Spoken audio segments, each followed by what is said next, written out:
телевизийн мэдээллийн хөтөлбөр эхлэхэд бэлэн боллоо. Анхаарлаа хандуулна. Альва хэвлэл мэдээллийн хэрэгсэлд үзэгчид үнэлэлт дүгнэлт өгдөг. За гэхдээ хэвлэл мэдээллийн байгууллагуудад хийдэг байсан судалгаа учир дутагдaltaй бодиттой бус байсан байна. Тэгвэл хэвлэл мэдээллийн хэрэгсэлд мэргэжлийн өндөр түвшинд үнэн бодиттой судалгаа хийх боломжтой болоод байна. 2012 оны байдлаар манай улсад 469 хэвлэл мэдээллийн байгууллага байгаагаас 126 сонин, 92 сэтгүүл, 72 радио, 149 телевиз, 30 вебсайт идэвхтэй үйл ажиллагаа явуулж байна. Харин эдгээр хэвлэл мэдээллийн байгууллагуудад мониторинг хийдэг судалгааны байгууллага төдийлөн байдаггүй бөгөөд бодиттой үнэн зөв судалгаа гардаггүй. Учир нь иргэдийн дунд цаасан судалгаа хийдэг нь бодиттой үнэлэлт бус гэдгийг их сурвалжууд хэлж байна. Иймээс хэвлэл мэдээлэл тэр дундаа телевизүүдэд агуулгын шинжилгээг мэргэжлийн түвшинд хийхээр судалгааны цахим систем манай улсад нэвтэрч эхлэдэг байгаамаа. Энэ систем нэвтэрснээр телевизүүд эфирийн хөтөлбөрүүдэд хянах, арилжааны телевизүүд оргил цаг болон цаашдаа ямар хөтөлбөр гаргахаа шийдвэрлэх, аль телевизийн ямар нэвтрүүлгийг хэрэглэгчид их үздэг зэрэг бүхий л төрлийн судалгаа гарах юм байна.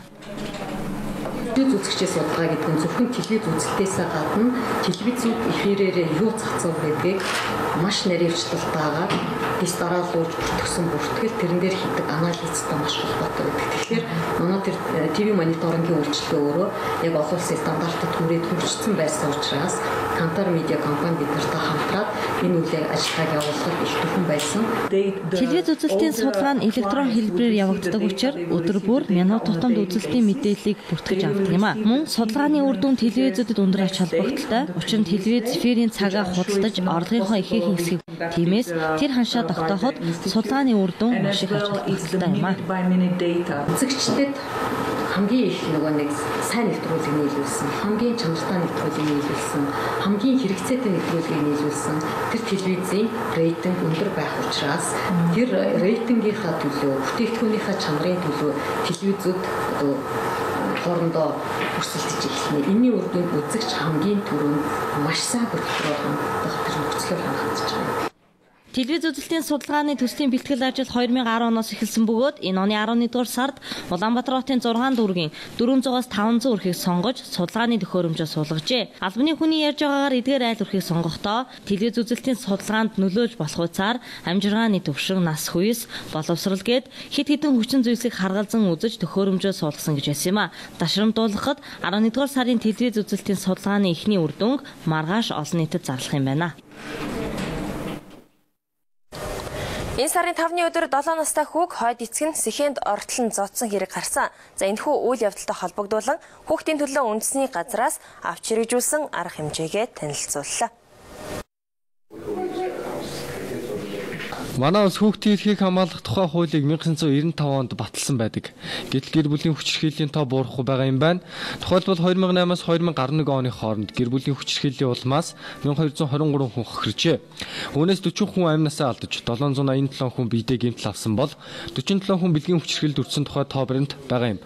Энэ сарын 5-ны өдөр 7 настай хүүхдийг хэвтэрт ортолон зодсон явдал гарсан. Энэ хэрэгт хүүхдийн төлөө үндэсний газраас анхаарлаа хандуулж 6 хүний бүрэлдэхүүнтэй ажлын хэсэг томилжээ. Эрсдэлд хүүхэд гэмтэл согох судлалын үндэсний төвд хэвтээ эмчилүүлж байгаа бөгөөд эмчилгээний үр дүн сайн байгаа юм байна. Үнэхээр гэр бүлийн хүрээнд бол хүүхэд өөрийнхөө насны онцлог, бас илүү онцлог, хөршийн онцлогоос шалтгаалж янз бүрийн алхам бол хийдэг. Гэхдээ хийсэн алхам зөв байхыг хамгийн гол хариуцагч нь эцэг их асар хамгаалагч өөрөө шүү дээ. Тэгэхээр энэ хүүхдийн тохиолдлууд бид яалтаа туслаж үзэх шаардлагатай гэж хүүхдийн төлөө үндэсний газар үлдсэн. Тэг бол цагдгийн боолоос сэжигний цагдуур тасан зэрэг арга хэмжээг авах саналаар прокурор байгууллагууд хөгжүүлсэн прокурор байгууллагууд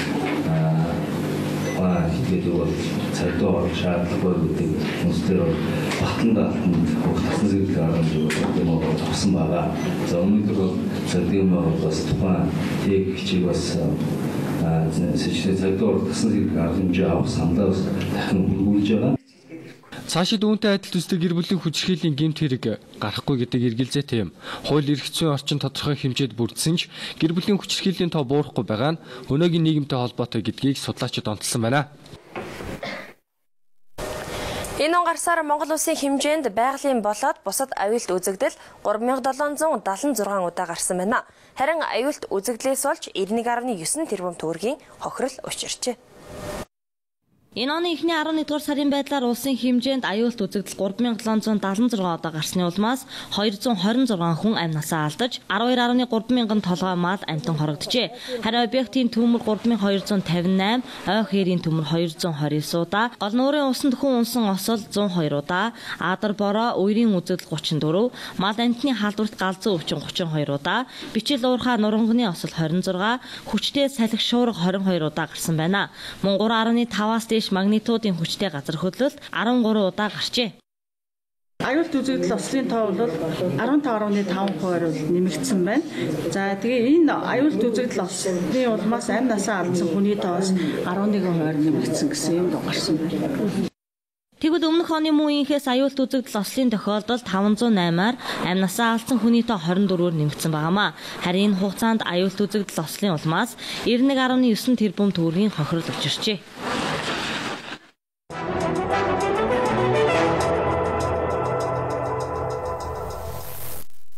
Анхаарлаа хандуулж баярлалаа. Үргэлжлүүлэн улс их орон дөрвсөн спортын мэдээллээс танилцуулъя. Монголын хоккейн холбооноос энэ өвөлдөд зохион байгуулах тэмцээн уралдаанууд энэ сарын 12-наас эхлэх гэж байна. Тэд энэ өвлийн эхний тэмцээнээ ахмадуудын дунд зохион байгуулах юм байна. Өвлийн улирал тамирчдынхаа бэлтгэлийг эрчимжүүлж тэмцээн уралдаанаа зохион байгуулдаг спорт холбоодуудын нэг бол Монголын хоккейн холбоо юм. Тус холбооноос энэ өвлийн хамгийн эхний тэмцээнээ энэ сарын 12-наас 16-ны хооронд Улаанбаатар хотын 15 дугаар хороол байрлах Отхон од клубын мөсөн талбайд зохион байгуулахар болжээ. Энэ тэмцээнийг ахмадын буюу 40-с дээш насны ангилалд явуулах юм байна. Хамгийн гол юу бол одоо Азийн цомдол бэлтгэх ажил байгаа. 3 сарын эхний 7 хоногт болно гэх. Тийм учраас одоо тэмцээнүүдийн хуваарийг төрөндөө тохируулж хийгээд сүүлчийн плей-оффын тэмцээн бол Эрдэнэ дотоод болно. Тэгээд шигшээ багийнхан үргэлжлүүлээд Эрдэнэ дотоод бэлтгэлээр байгаа. Дотоодын олон улсын нөгөө Улаанбаатар цомыг хийвэл бас шигшээгээ тусдаа нэг баг болгож оруулах төлөвлөлт байна. Харин дараагийн тэмцээн болох Монголын хоккей холбооны лигийн тоглолтын эхний тэмцээн нь энэ сарын 18-наас 23-ны хооронд Бэлэгдэхүү клубын мөсөн талбайд явагдана. Монголын хоккей холбооноос өвлийн турш лигийн тэмцээнийг 2 тойргоор зохион байгуулдаг бол энэхүү эхний тойргийн тоглолт нь энэ сард болох юм байна. Түүнчлэн өмнөх жилүүдэд уламжлал болгон зохион байгуулагдаж байсан Улаанбаатар хотын цомын аврах шалгаруулахт нээлттэй тэмцээнийг цагаан сарын үеэр зохион байгуулахаар Монголын хоккей холбооноос төлөвлөж байгаа юм байна. Монголын хоккей холбооны энэ өвлийн тэмцээн уралдааны талаар Монгол телевизийн мэдээнд Батөмөр Монголын үндэсний сагсан бөмбөгийн холбооноос энэ жил анхудаа сагсан бөмбөгийн их наадмыг зохион байгуулж байгаа. За энэхүү наадам энэ сарын 3-наас эхлэн нийтдээ 8 хоногийн хугацаанд үргэлжиллээ. За тус наадамд насны 1520 тамирчид өрсөлдсөн юм а. Монгол сагсан бөмбөгийн спортын төрийн бус байгууллага буюу спорт холбоо 2 байдаг бол энэ хоёр холбооны нэг нь олох Монголын үндэсний сагсан бөмбөгийн холбооноос сагсан бөмбөгийн спортоор хичээллэж байсан одоо хичээллэж байгаа үе үеийн тамирчдын дунд сагсан бөмбөгийн их наадмыг зохион байгуулж байна. Тус наадамд ахмадын 29 баг 7 насны эрэгтэй 24, эмэгтэй 16 баг, насан туршидчдын эрэгтэй 24, эмэгтэй 8 баг тус авахалжсан байгаа сорин өрсөлдөж байна. За мэдээж энэ бол одоо ахмад үе болон өсвөр үе залуучууд насан туршидчдын хооронд дуршлаг солилцох тий бас хоорондоо зөвлөгөө бас энэхүү тэмцээн Монголд бол зайлшгүй шаардлагатай тэмцээн юм байна. Ямар ч үсэн жилдээ нэггүй том тэмцээн их наадмыг бол байнга зохион байгуулж болно. Түүнчлэн энэ удаагийн их наадмыг Тамир спортын клуб байгуулагдсны 10 жилийн ойг тохиолдуулан спортын мастер Содном Зундуу агсны нэрэмжит болгон зохион байгуулж байгаа юм. Спортын мастер Содном Зундуу агсны талаар тэмцээнд оролцогч Ахмад тамирчид ийм дурсаж байна. Манай огшлол энэ дээр тэн дээр бичснээр нэг цагийг эзэлсэн тамирчин. Тэр дундаа сагсан бөмбөгөөр олон жил хичээлсэн мастерын зэрэг цолтой. Одоо олон шавнартай. Ялангуяа шавнар нь бол эмчнэр их олон байна. Эрэгтэй эмэгтэй. Тэд нар нь бол их сайн тоглодог. Жилд улсын аваргаас байнгын медальтай ингэж л явдаг. Содон Зундуу огшол одоо маш сайхан хүн байсан. Маш цэвэрхэн, маш гоё тоглодог. Тэгээд маш хамт олонтой. Тэгээд бас өндөр бэлэг бололтой амгаахын их сургуульд олон жил багшилсан ийм сайхан хүний одоо нэр алдрыг мөнхлөөд ийм тэмцээн явуулж байгаа. Одоогийн байдлаар насанд хүрэгчид өсвөр үе гэсэн 2 насны ангилалд өрсөлдсөн тамирчдын хүрэл медалийн эзэд тодроод байна. Тодруулбал насанд хүрэгчдийн төрөлд эрэгтэйчүүдээс Отхон тэнгэр их сургуулийн баг, эмэгтэйчүүдээс Танан баг, өсвөрийн төрөлд хөвгүүдээс Дархны баг, октын төрөлд Налаахын баг хүрэл медалийн эзэд болжээ.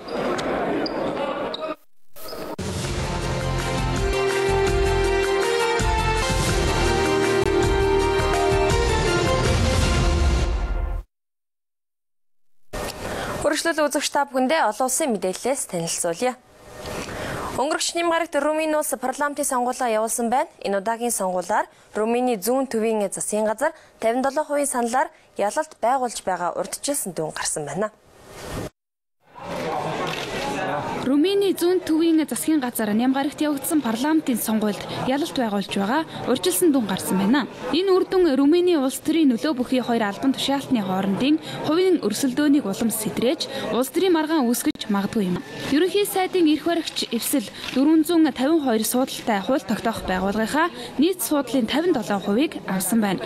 Харин хэвлэл мэдээллийн магнатын тэргүүлдэг улс төрийн сонгуулийн урьдчилсан дүнгээр 13 Румыни засгийн газар өнгөрч 7 дугаар сард ерөнхийлөгч Бесескуг албан тушаалаас ногцруулах санаачлаг гаргасан ч санал асуулгад оролцогчдын дүн хангалттай учраас Румыни ерөнхийлөгч байр сууриа хадгалж үлдсэн. Гэвч ерөнхийлөгч Траян Бесеску ерөнхий сайд Виктор Понта нарын харилцаа нэлээд муудаад байгаа юм а. Тиймээс ерөнхийлөгч Бесеску Понтаг дахин томилохгүй гэсэн байр сууриар Виктор Понтаг худрахгүй худалч докторийн зэрэгээ хүний бүтээлээс хулгайлж авсан гэж үздэг. Харин ерөнхий сайд Понта ерөнхийлөгч Бесескуг эрх мэдлээ уруулан ашиглаж засгийн газрын үйл ажиллагаанд хөндлөнгөөс оролцдог гэж буруутгадаг байна.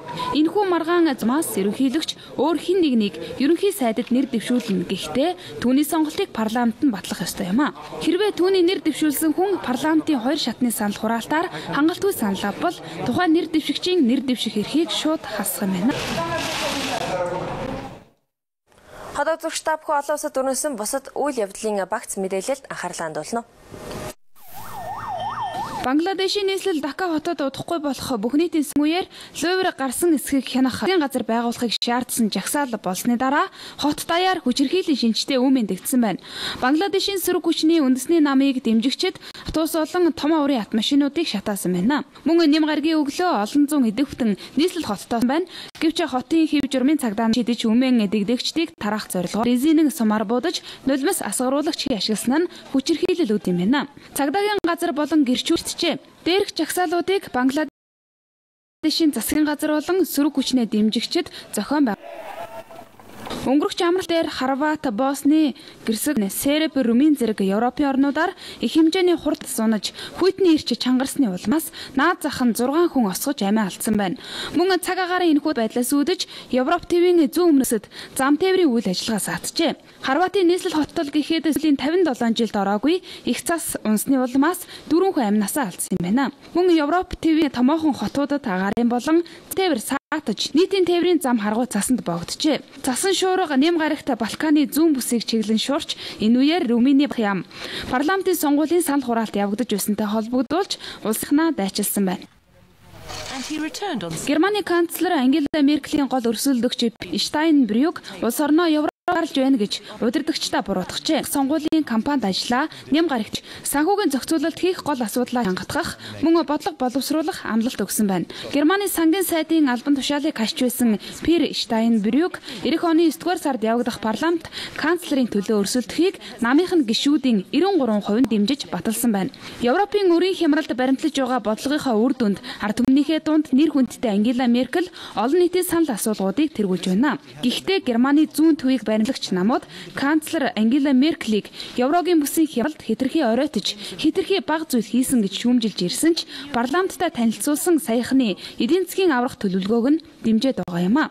Ямар ч Ангела Меркелийг суудлаас нь буулгах зорилттойгоор кампанид ажилласан Пир татвар төлөгчдийн мөнгөнд ач холбогдол өгч байхаар өөрийн гэсэн эдийн засгийн аврах сан байгуулгаж Европын төв банкудаас шаардсан байна. Германы төв бүсэд нислэг үйлдэж явсан жижиг оврын 2 онгоц агаарт мөргөлдсөний улмаас 8 хүн амиа алдсан тухай тус улсын цагдаагийн газраас мэдээлжээ. Франкфуртын хойд бүсийн жижиг хот Бем хотын ойролцоо Бем гаригийн оройн 16 цаг 15 минутанд болсон юм байна. Одоогоор 2 онгоц яг хаанаас хаашаа нислэг үйлдэж явсан нь тодорхойд хохирогчдын хэн болох талаарх мэдээ Германы цагдаагийн газраас өгөөгүй байна. Мөн осол юунаас олж гарсан талаар Франкфуртын цагдаагийн газраас мэдээлээгүй байна.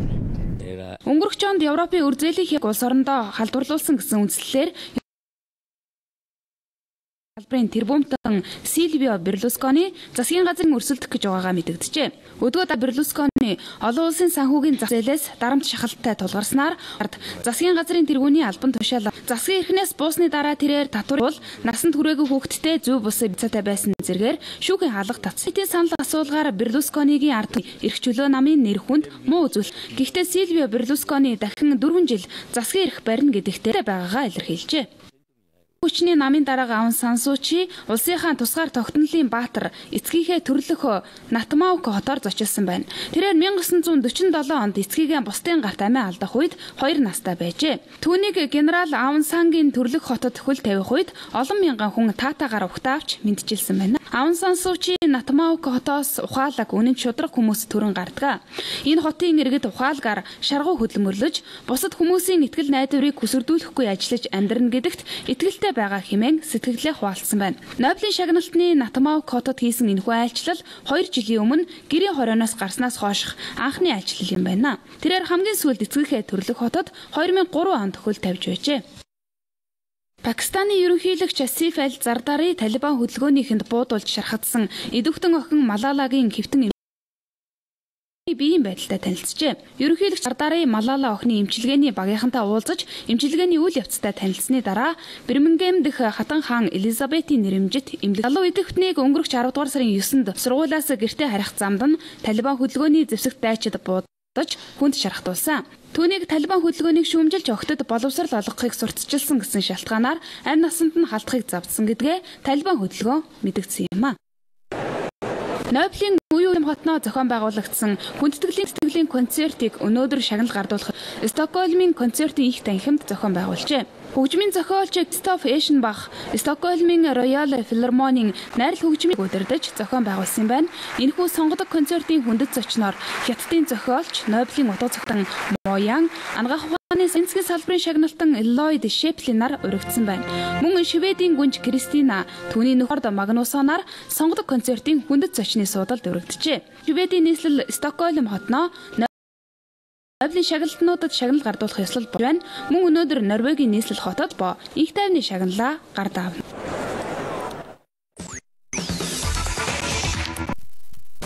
Одоо зөвхөн та бүхэндээ SNTV-гээс хүлээн авсан дэлхийн спортын мэдээллээс танилцуулъя.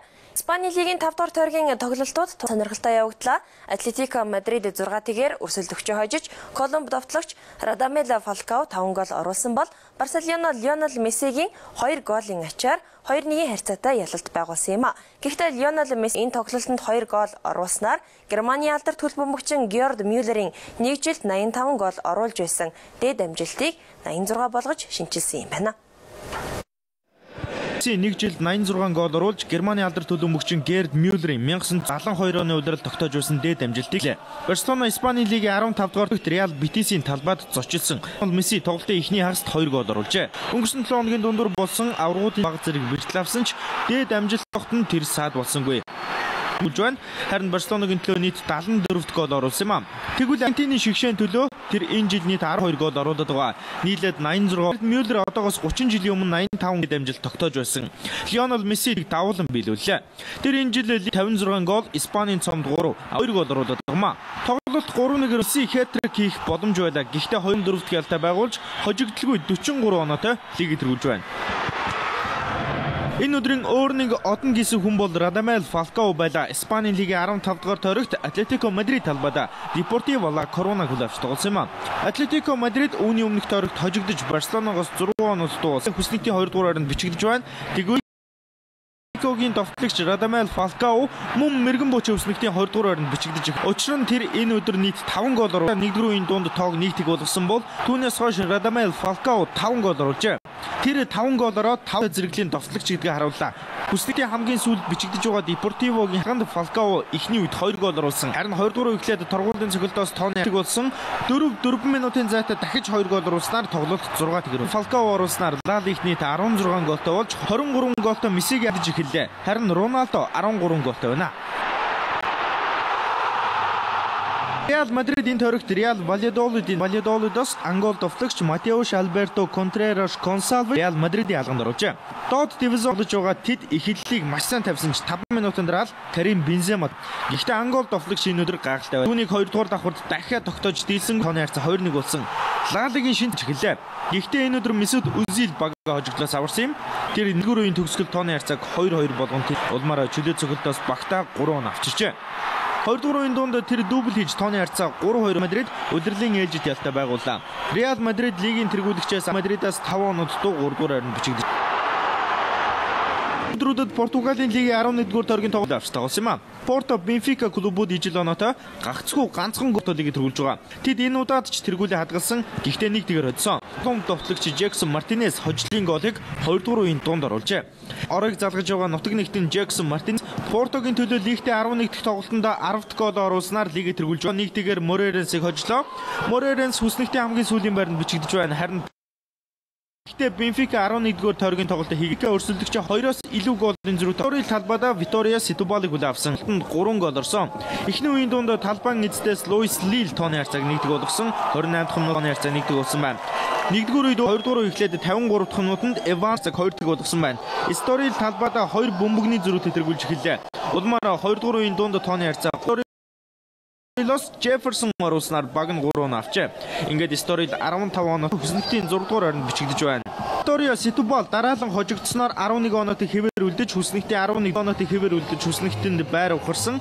Национал энэ өдөр Маритимогийн талбайд зочилсон. Тоглолтын эхний үед гол 2-р эхлээд Фиделис тоглоом байна. Энэ тоглолтод Маритимо 2-1 одсон. 47 дахь минутанд тооны харьцаа 1-1 болсон бол 68 дахь минутанд тоглолтын 2 дахь гол оржээ. Ингээд Маритимо 2-1 хожиж 13 оноотой болсноор хүснэгтийн 8-р ойронд бичигдэж эхэллээ. Харин Национал 10-р Штаб хүн амиг хотуудын цаг агаарын мэдээнд анхаарлаа хандуулна.